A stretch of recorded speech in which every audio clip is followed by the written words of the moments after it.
ஒரு ஊர்ல ஒரு காக்கா இருந்துச்சா. அந்த காக்கா பறந்துகிட்டே இருந்துச்சான். அப்போ வெயில் ரொம்ப அதிகமா இருந்துச்சா. அந்த காக்கா மட்டும் ரொம்ப தாகப்பட்டுச்சா. அது எங்கேயும் பார்க்கும் பொழுது தண்ணியே கிடைக்கலையாம். அப்போ அது ஒரு வீட்டை பார்த்துச்சா. அந்த வீட்டோட பின்புறத்துல ஒரு மண் பானை இருந்துச்சா. காக்கா உடனே அங்க பறந்து வந்து அந்த பானைக்குள்ள என்னதான் இருந்ததுன்னு பார்த்துச்சா. அப்போ அந்த பானைக்கு அடியில கொஞ்சோண்டு தண்ணி இருந்துதான்.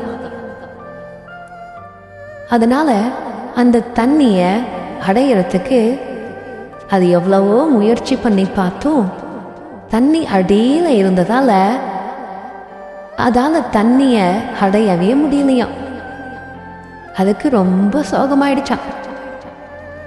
ஐயோ என்னடா பண்றதுன்னு கொஞ்ச நேரம் யோசிச்சுட்டே இருந்தான். அப்போ பக்கத்துல சின்ன சின்ன கற்கள்லாம் இருந்ததாம். அப்போ அந்த காக்காவுக்கு ஒரு நல்ல யோசனை வந்தது. ஒரு கல்லை தன்னுடைய வாயில எடுத்துக்கிட்டு அந்த பானைக்குள்ள போட்டுச்சா. அப்போ கொஞ்சோண்டு தண்ணி மேலே வர்றத அதெல்லாம் பார்க்க முடிஞ்சுதான். காக்கா அவசரப்படாம ஒரு கல்லா முடிஞ்ச வரைக்கும் ஒன்னொன்னா எடுத்து அந்த பானைக்குள்ள போட்டுச்சா. அதால முடிஞ்ச வரையும் முயற்சி பண்ணிக்கிட்டே இருந்துதான். கடைசியில தண்ணி மேல வந்துச்சு. காக்காவுக்கு ரொம்ப சந்தோஷமாயிடுச்சு. பானையில் அந்த தண்ணி எல்லாத்தையும் குடிச்சிட்டு, எவ்வளோ நல்லா இருக்கே, என் தாகம் எல்லாம் தீர்ந்துச்சு அப்படின்னு ரொம்ப சந்தோஷமா அதனோட சிறகுகளை விரிச்சிட்டு மீண்டும் வானத்தை நோக்கி பறந்து போயிடுச்சான்.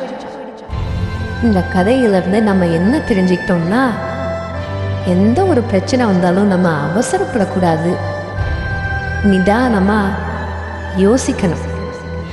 சின்ன சின்ன முயற்சியா இருந்தாலும் அதை நம்ம செஞ்சோம்னா கண்டிப்பா நமக்கு வெற்றி கிடைக்கும்.